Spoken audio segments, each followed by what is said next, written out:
Hello all of you. ఈ video నేను request చేస్తున్నాను, అందరికీ షేర్ చేయండి. వాళ్ళు మాస్టర్ మైండ్స్లో జాయిన్ అవుతారా లేదా అనేది తర్వాత విషయం. పిల్లల్ని ముందు ఎడ్యుకేట్ చేయాలి, మనం ఎన్లైట్ చేయాలి, గైడ్ చేయాలి. అది మనం మినిమం రెస్పాన్సిబిలిటీ. నేను సామాజిక బాధ్యత అని పెద్ద పెద్ద పదాలు అయితే వాడాను. ఓకే, ఈరోజు నన్ను ఒక నైబర్, మా ఇంటి దగ్గరలో ఉన్నటువంటి నైబర్ నన్ను కలవటం జరిగింది ఆఫీస్లో. 10th క్లాస్ సిబిఎస్ఈ కంప్లీట్ అయిపోయింది. వాట్ ఆఫ్టర్ 10th తర్వాత ఏం చేయాలి అనేది వాళ్ళ ముందున్న ప్రశ్న. సో వాళ్ళు యాక్చువల్గా ఏంటంటే బిజినెస్ కమ్యూనిటీ నుంచి రాలేదు, జాబ్. వాళ్ళ నాన్నగారు ఒక సర్వీస్ ఇండస్ట్రీలో ఉన్నారు, జాబ్ చేస్తున్నారు. నేను అడిగాను, అమ్మ మరి నువ్వు జాబ్కి వెళ్ళాలని అనుకుంటున్నావా లేదా బిజినెస్కి వెళ్ళాలనుకుంటున్నావు అంటే క్లియర్గా చెప్పింది, జాబ్కి వెళ్ళాలి. సో నా కెరీర్ బిజినెస్ కాదు, నా కెరీర్ ఏంటి జాబ్. సో అలాంటప్పుడు నేను ఏం చెప్పానంటే మనకు మేజర్గా 3 రకాల మంచి కెరీర్ ఆప్షన్స్ ఉన్నాయమ్మా. యాజ్ ఆఫ్ నో ఉన్న ఆప్షన్స్లో 3 మంచి కెరీర్ ఆప్షన్స్. అదేంటంటే ఐఐటి, రెండోది మెడిసిన్, మూడోది సిఏ లేదా సిఎంఏ. సో ఫస్ట్ నేను అడిగిన క్వశ్చన్ ఏంటంటే చాలా సింపుల్. నేనేం చెప్పాలనుకున్నానో నా నోటితో కదా, పాపాయి చేత చెప్పించాను, స్టూడెంట్ చేత చెప్పించాను. అమ్మా ఐఐటి చాలా మంచి కెరీర్ అమ్మా. సుమారుగా 12 lakh స్టూడెంట్స్ ఐఐటి ఎగ్జామ్ రాస్తుంటారు. మనకి ఐఐటిలో సీట్స్ ఉంది ఒక 12 to 13,000. అంటే ప్రతి 100 స్టూడెంట్స్కి ఒక సీట్ ఉంది. నీకంత కెపాసిటీ ఉందా? ఐఐటి కొట్టగలవా?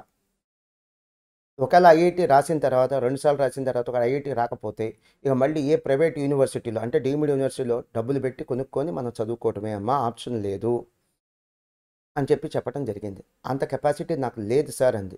దెన్ వదిలేద్దాం, రూల్డ్ అవుట్. ఇక next one NEET. Next one ఏంటి? నీట్ అంటే దాని పేరే మెడిసిన్. దాని పేరేంటి? మెడిసిన్.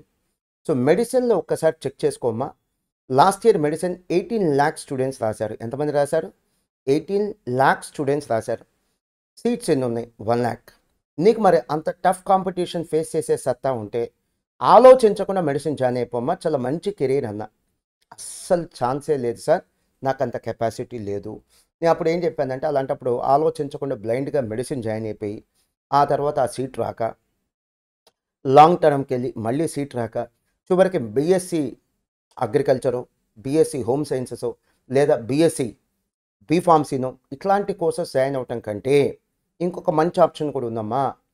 ఇదేంటంటే థర్డ్ బెస్ట్ ఆప్షన్. నేను ఫస్ట్ బెస్ట్ ఆప్షన్ చెప్పట్లా. IIT first best option, second best option medicine, third best option CA. నేను సిఏ అమ్మా, నేను చార్టర్డ్ అకౌంటెంట్. అలా నేను ఫస్ట్ బెస్ట్ ఆప్షన్గా సిఏ చెప్పట్లా. సో థర్డ్ బెస్ట్ ఆప్షన్ అంటే సిఏ, చార్టర్డ్ అకౌంటెన్సీ.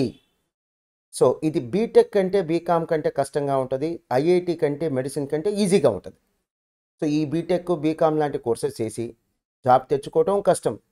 ఒకవేళ మంచి జాబ్ వచ్చినా ఏ రెసెషన్లో 10-15 ఏళ్ళకోసారి రెసెషన్ వస్తూనే ఉంటుంది. లే ఆఫ్స్ అని ఎందుకు ఉద్యోగాలు తీసేస్తారో తెలియదు, అలాంటి సిచ్యువేషన్లో ఉంటుందమ్మా. నువ్వు ఆలోచించుకో. అదే సిఏ, చార్టర్డ్ అకౌంటెన్సీ. నువ్వు చెక్ చేసుకోమ్మా. లాస్ట్ 3 months, జనవరి 2023, ఫిబ్రవరి 2023, మార్చ్ 2023లో విపరీతంగా లాక్స్ ఆఫ్ ఎంప్లాయీస్ని రెసెషన్ అనే పేరుతో తీసేశారు. ఎక్కడైనా చార్టర్డ్ అకౌంటెంట్లని రెసెషన్ అనే పేరుతో జాబ్లోంచి తీసేయటం కానీ తొలగించడం కానీ జరిగిందా? చెక్ చేసుకున్న తర్వాత నువ్వు కంక్లూషన్కి రా. సో నేను అమ్మాయికి చెప్పింది ఏంటంటే, నీకు నిజంగా ఐఐటి కెపాసిటీ ఉంటే, నిజంగా సీరియస్గా ఐఐటీనే తీసుకో. కెపాసిటీ లేకపోతే ప్రెస్టీజ్ కోసం, ఫాస్ట్ ప్రెస్టీజ్ కోసం ఐఐటికి వెళ్ళొద్దు. నిజంగా మీకు మెడిసిన్ అనే కెపాసిటీ ఉంటే మెడిసిన్ తీసేసుకో. ఫాల్స్ ప్రెస్టీజ్ కోసం బైపీసీ జాయిన్ అవుతూ, లేదా మా నాన్నకి 2-3 కోర్స్ ఖర్చు పెట్టే కెపాసిటీ ఉందంటే జాయిన్ అయిపో. పేమెంట్ సీట్ డాక్టర్ చెయ్యి. ఆ తర్వాత మరి నీ ప్రాక్టీస్ ఎలా ఉంటుంది అనేది అగైన్ నీ స్కిల్స్ని బట్టే ఉంటుంది. నువ్వు పేమెంట్ ఇచ్చి సీట్ తీసుకోగలవేమో కానీ స్కిల్స్ లేకుండా ప్రాక్టీస్ అయితే రాదమ్మా. కానీ నెక్స్ట్ బెస్ట్, అటు ఐఐటి అంత కష్టం కాదు, మెడిసిన్ అంత కష్టం కాదు, అలానే బీటెక్ బీకామ్ అంత ఈజీ అయితే కాదు. నెక్స్ట్ బెస్ట్ కోర్స్ ఏంటి? సిఏ లేదా సిఎంఏ అని చెప్పడం జరిగింది.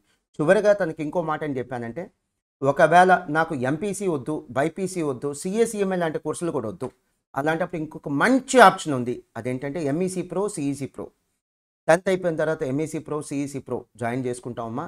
ఇంటర్ అయిపోగానే మీ ఆబ్జెక్టివ్ ఏంటంటే లా కోర్సెస్ చేయటం కానీ, లేకపోతే ఎంబీఏ బీబీఏ లాంటి కోర్సెస్ చేయటం కానీ. సో దానికి కూడా మన దగ్గర అవకాశం ఉంది. కానీ నేను చివరిగా ఏం చెప్పానంటే, మాస్టర్ మైండ్స్లో సిఏ ఉంది, నేను ఒక చార్టర్డ్ అకౌంటెంట్ అని సిఏ ఫస్ట్ చాయిస్గా చెప్పాలా, థర్డ్ బెస్ట్ చాయిస్గా చెప్పా. కానీ నువ్వు ఐఐటి నిజంగా కొట్టగలంటేనే తీసుకోమ్మా, లేకపోతే కాంప్రమైజ్ అయ్యి చివరికి ఏ ప్రైవేట్ యూనివర్సిటీకి ఓ 4 ఇయర్స్కి ఓ 20 lakhs ఇంక్లూడింగ్ హాస్టల్ ఫీజ్ ఖర్చు పెట్టి చదువుకోవడం కంటే సిఏ చాలా బెస్ట్ కోర్స్ అమ్మా. మెడిసిన్ తీసుకో, సీట్ రాకపోతే ఈ బీఎస్సీ అగ్రికల్చర్, బీ ఫార్మసీ లాంటి కోర్సెస్ తీసుకోవడం, లేకపోతే మెడికల్ కాలేజ్లో డొనేషన్తో ఒక 3-4 crores 3-4 కోట్ల రూపాయలు ఖర్చు పెట్టి సీట్ కొనుక్కునేదానికంటే సిఏసీఎంఏ బెస్ట్ కోర్స్ అమ్మా. ఇక మాస్టర్ మైన్స్లో జాయిన్ అవుతావా, ఇంకెక్కడ జాయిన్ అవుతావు నీ ఇష్టం. నువ్వు మా నైబర్ అని మా దగ్గర జాయిన్ అవ్వద్దు. నువ్వు ఎంక్వైరీ చేసుకో, మాస్టర్ మైన్స్ గురించి ఎంక్వైరీ చేసుకో. ఆ తర్వాత మాత్రమే మాస్టర్ మైన్స్లో అడ్మిషన్ తీసుకోమని చెప్పడం జరిగింది.